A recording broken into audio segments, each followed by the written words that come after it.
देख लीजिए question, state and explain law of conservation of angular momentum. We are to explain this law with the help of the examples. 3-4 examples में समझाऊंगा इसकी, उससे समझ आएगा। ठीक है,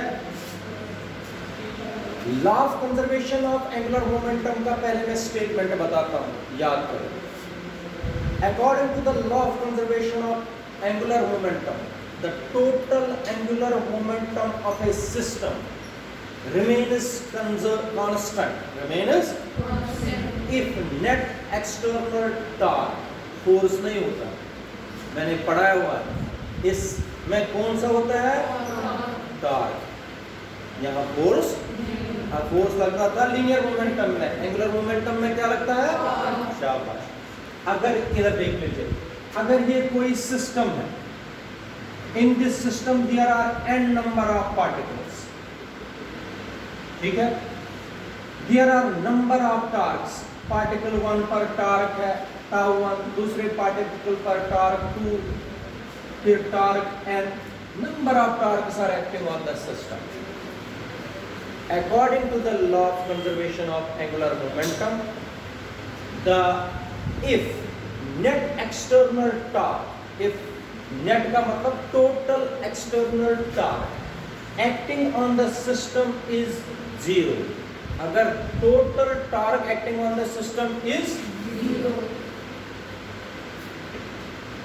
then total angular momentum of the system is constant. बोलो जरा बेटा। According to the law of conservation of angular momentum, if net external torque, अगर net नहीं बोलोगे तो total बोलोगे, if total external torque acting on the system is 0, then total angular momentum of the system is बोलोगे। क्या मैंने बताया conservation of angular momentum, शाबाश।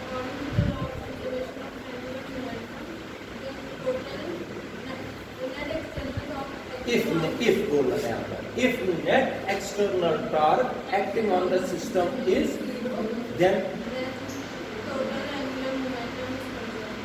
total angular momentum of the system is conserved या constant। समझ आया? देखो फिर से बताता हूँ, according to the law of conservation of angular momentum, if net external torque or if total external torque acting on the system is 0, then total angular momentum of the system is शाबाश। देखते हैं अब आप लोगों को कितना याद है। According to the second law of rotational motion, according to the second law of rotational motion, कौन बताएगा second law of rotational motion क्या है? ओ याद कुछ नहीं रखते हो, फार्मूला है सब बताइए कल। Second law of rotational motion, अगर न्यूटन का second law in linear motion is F is equal to dp upon dt, नहीं होता है, तो यहाँ पर क्या होगा, टाउ इज इक्वल टू शाबाश dl अपॉन dt। नहीं पढ़ाया ये, रिलेशन निकाली कि नहीं, शाबाश। मगर यहाँ पर एक चीज मैं करता हूँ, यहाँ पर मैंने लिखा टोटल, क्या लिखा, इसका मतलब क्या हुआ बोलने का, net external torque, net external या टोटल एक्सटर्नल, शाबाश बेटा। तो यहाँ पर भी क्या लिखूंगा, इसका मतलब क्या हुआ, total angular momentum. Total angular momentum वैसे किसके बराबर होगा, L1 plus L2 plus L3, torque भी क्या होगा, tau 1 plus tau 2 plus tau, तभी तो टोटल बनेगा। टोटल का मतलब समझ आया, टोटल का मतलब क्या हुआ, sum of all the torques. Angular momentum का मतलब क्या हुआ, sum of all the angular moments. समझ आया, शाबाश। तुम लोग ये मैंने 1000 बार बोला आप लोगों को, second law of rotational motion याद रखो। अच्छा, second law of rotational motion से हमने ये लिखा है according to the second law of rotational motion, मगर if tau total, torque total is equal to 0। अगर टॉर्क क्या होगा? 0। देन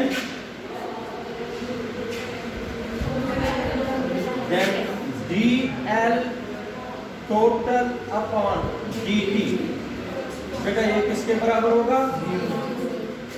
0 होगा ना, क्योंकि ये टर्म 0 लिखी हमने, ये बन गई 0।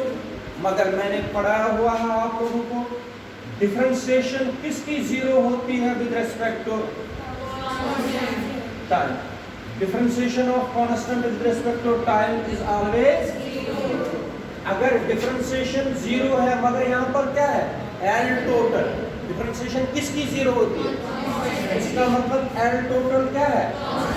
This implies that L total is equal to, मुश्किल है, L total is equal to R, L1 vector plus L2 vector plus so on up to is equal to, इसी को बोलते हैं the total angular momentum of a system is if net external torque acting on it is 0। पढ़ो जरा इस relation को बेटा ना, the total angular momentum of a system is constant if net external torque acting on it is 0। समझाया? वो Kritika The total sum of the angular momentum is constant if net external force acting on the system is 0। ठीक है? The total angular momentum of a system is always constant if net external torque acting on it is 0। समझ आया? शाबाश बेटा। अब मैं यही समझाऊंगा with the help of example, जो कि बड़ी इंपॉर्टेंट है।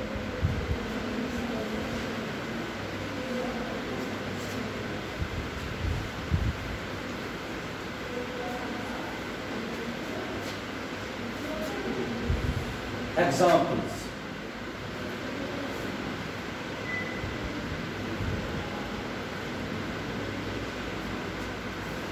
सबसे पहले मैं बताता हूं एक relation, there is a relation for angular momentum, that relation is L is equal to I omega, है कि नहीं? रिलेशन है ना, L is equal to I omega, मगर इसके बाद भी रिलेशन है I होता है बराबर mr स्क्वायर इनटू ओमेगा, ये भी है। आप देखो पहले एग्जांपल, ये मैंने रिलेशन बता के रखा, इधर देखो पहले रिलेशन समझाता हूं। जो प्लैनेट्स है इस शेप को बोलते हैं इलिप्टिकल शेप, इलिप्स क्या बोलते हैं? एग शेप, सर्कुलर शेप नहीं है। ये कौन सी शेप होती है? Elliptical shape. इसकी ये वाली एक्सिस ज्यादा बड़ी होती है, ये वाली एक्सिस छोटी होती है, ठीक है बेटा? इस एक्सिस को बोलते हैं मेजर एक्सिस, इसको बोलते हैं माइनर एक्सिस। और यहां पर होता है इसका एक फोकस, यहां पर होता है इसका एक और फोकस, दो फोकस होते हैं इलिप्स के, F1 F2। मगर जो मैं अगले यूनिट में पढ़ाऊंगा वहां पर फिर से मुझे ये पढ़ाना पड़ेगा, उनको बोलते हैं Kepler's laws, Kepler's laws of planetary motion, gravitation में मुझे पढ़ाना है। तो केपलर बोलता है सन बैठा होता है एक फोकस पर, चाहे इस पर दिखाओगे चाहे उस पर दिखाओगे। Sun is situated at one of the foci of the ellipse, और प्लैनेट्स रिवॉल्व करते रहते हैं सन के around in elliptical orbit, in with the sun being situated at one of the foci. ये केपलर का लॉ है।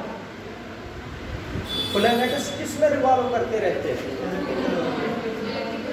हाँ, सन कहां पर बैठा होता है? One of the foci. इतना याद रखो, बाकी मैं केपलर्स लॉ में पूरा समझाऊंगा। अब देखो, आप लोग मुझे बताओ,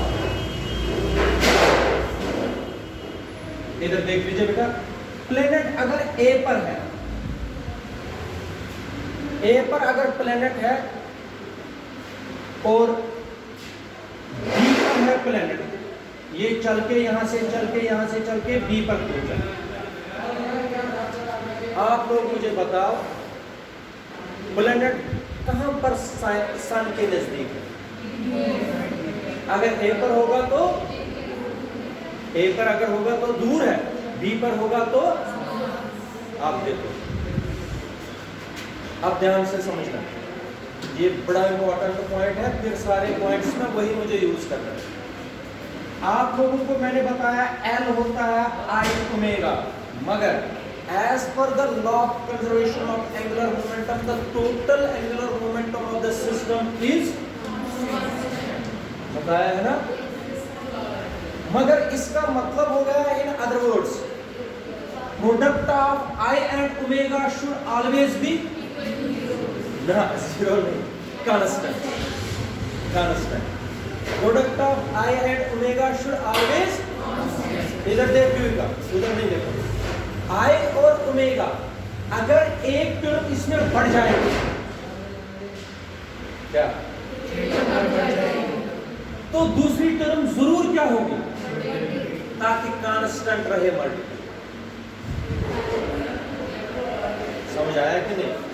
वो बात सुनो, अगर ये पहले 10 है ये भी 10 है, प्रोडक्ट कितना है? आप सुनो, ये 10 है ये 10 है, प्रोडक्ट कितना है? अब आप देखना, मैंने इसको 5 बनाया, क्या बनाया? ये इसको कम किया कि ज्यादा किया? दूसरी टर्म ऑटोमेटिकली क्या हो जाएगी, कितनी? ये बनेगी 20 ऑटोमेटिकली, ताकि प्रोडक्ट क्या बनेगा, इसी को बोलते हैं कांस्टेंट। अब अगर ये 20 अगर ये 25 बन गई, बड़ी कौन सी टर्म? बड़ी कौन सी टर्म? आई बढ़ गई तो ओमेगा क्या होगा, कितना, ताकि प्रोडक्ट क्या है? ये नहीं है एग्जैक्ट, ये तो मैं एग्जांपल बता रहा हूं। इसका मतलब है अगर आई बढ़ेगा तो जरूर, अगर ओमेगा बढ़ेगा तो आई, ताकि प्रोडक्ट क्या रहे। जब प्रोडक्ट कांस्टेंट रहेगा तो एंगुलर मोमेंटम क्या होगा, कांस्टेंट। उसी को क्या बोलेंगे, कंजर्व। उसी को क्या बोलेंगे, नहीं होगा, शाबाश। आप देखो इधर देखो, सब इधर की तरफ देखो, मुझे बताओ प्लेनेट पी ए पर होगा, दूर है नजदीक है? जब दूर है तो रेडियस ज्यादा होगा कम होगा? रेडियस ज्यादा होगा तो moment of inertia, angular velocity. हाँ, आप सुनो, इसका मतलब होगा जब प्लेनेट दूर होगा, नहीं हुआ अभी भी अंडरस्टैंड आधे बच्चों को, मुझे पता है आधे बच्चों को हो गया, मैं बता रहा हूं प्लेनेट जब दूर है क्या है, डिस्टेंस ज्यादा है ना, आर क्या है, आर ज्यादा, शाबाश। आर जब ज्यादा होगा तो मास तो कांस्टेंट है, मास तो थोड़ी चेंज होगा। एम आर, आर ज्यादा तो एम आर ज्यादा है, एम आर स्क्वायर ज्यादा, एम आर स्क्वायर ज्यादा तो आई। अब कौन सी टर्म ज्यादा है, कब? जब प्लेनेट दूर है। दूरों को बोलना ही नहीं आता, फिर से, जब प्लेनेट दूर होगा आर क्या होगा, आर ज्यादा तो आई, आई जब ज्यादा होगा बेटा तो ओमेगा। अब मुझे बताओ ओमेगा है क्या, एंगुलर वेलोसिटी किसकी, प्लेनेट की। जब प्लेनेट दूर होता है सन से, उसकी एंगुलर वेलोसिटी कम होती है कि ज्यादा?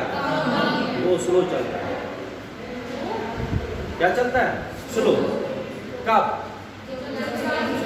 जब प्लेनेट कहाँ होता है, दूर सन से, तो क्या होता है, वो चलता है स्लो। शाबाश बेटा। जब यहां पर पहुंच, अब सन के क्या आ गया, आर कम हो गया कि ज्यादा? आर कम तो आई, ओमेगा, ओमेगा जब ज्यादा होगा तभी तो क्या रहेगा, देखो प्लेनेट को जरूरी चलना है तेज, क्योंकि यहां पर मोमेंट ऑफ इनर्शिया क्या हुआ, अंडरस्टैंड करो, फिर से नहीं हुआ, यहां पर मोमेंट ऑफ इनर्शिया क्या हुआ, मोमेंट ऑफ इनर्शिया जब कम होगा तो जरूर क्या बढ़नी चाहिए। इसलिए in order to conserve angular momentum at the the planet moves, ताकि इसका एंगुलर मोमेंटम क्या रहे, बिल्कुल ठीक। जब यहां पर था प्लैनेट क्यों चला स्लो, क्योंकि मोमेंट ऑफ इनर्शिया उसका क्या हो गया, बढ़ गया। तो जरूर क्या होनी चाहिए कम, वेलोसिटी नहीं, एंगुलर वेलोसिटी। एंगुलर वेलोसिटी उसकी क्या होनी चाहिए, इसलिए वो चलता है स्लो। अब जब नजदीक पहुंचा इसको तो अपना क्या, कौन सी टर्म बढ़ गई, मोमेंट ऑफ इनर्शिया।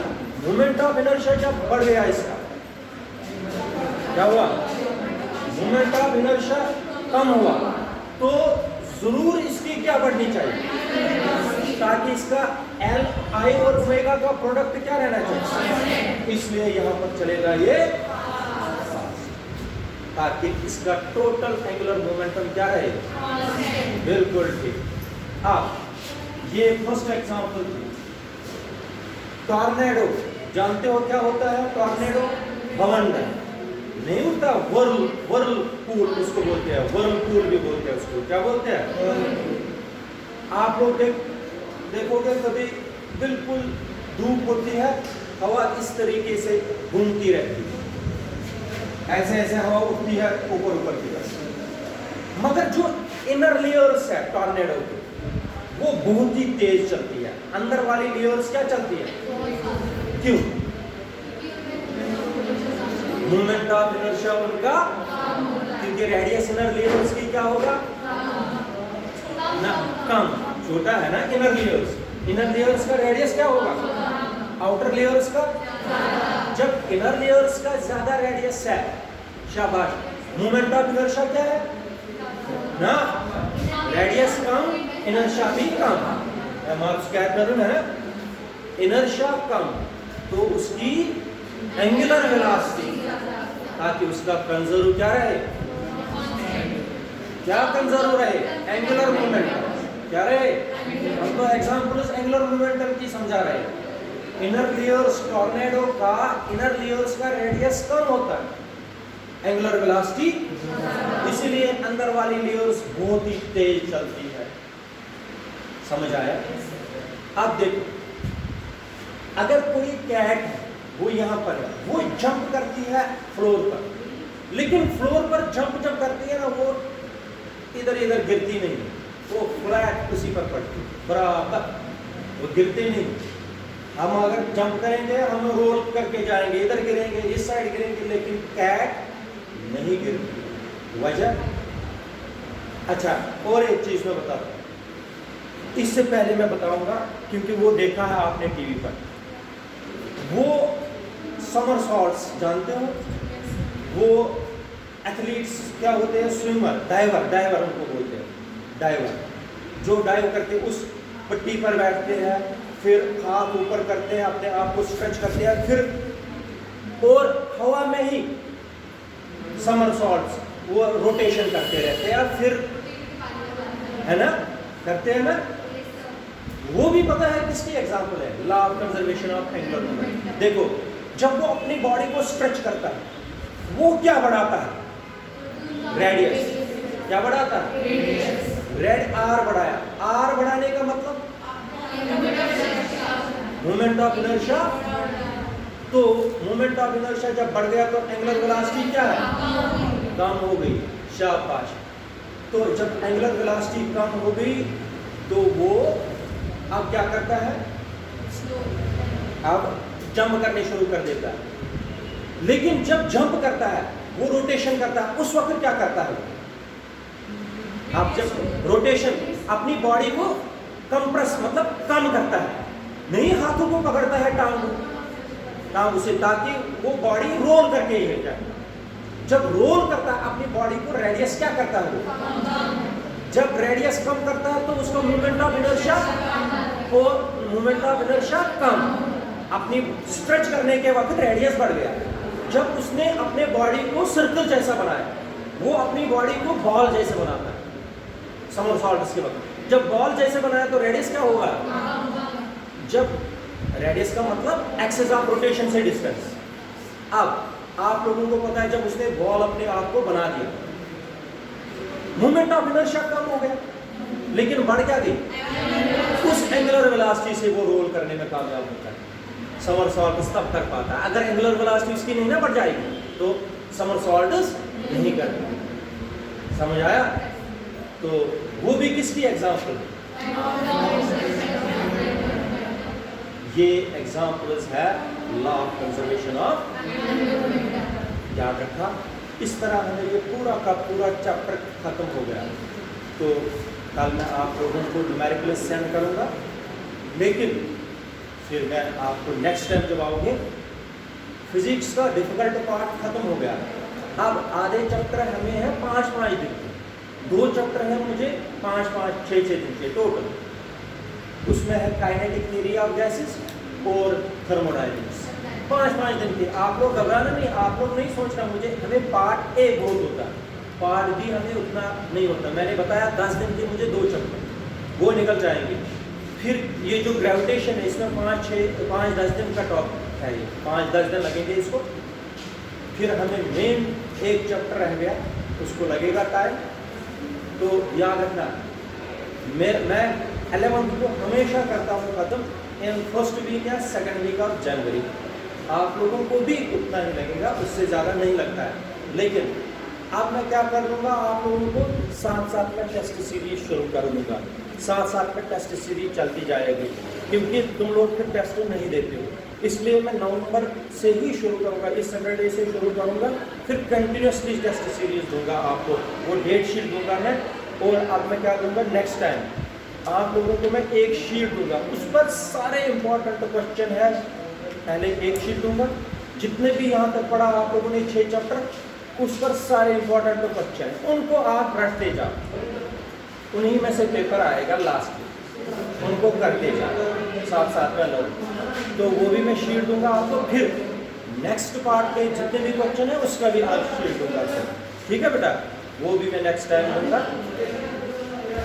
बाकी आप लोगों को ये मैं बताता हूँ, जो फिजिक्स है ये जब तक आप लोग रख पर करोगे नहीं, देखने से लर्न नहीं होगा, देखने से लर्न, ये करने से होगा, ठीक है?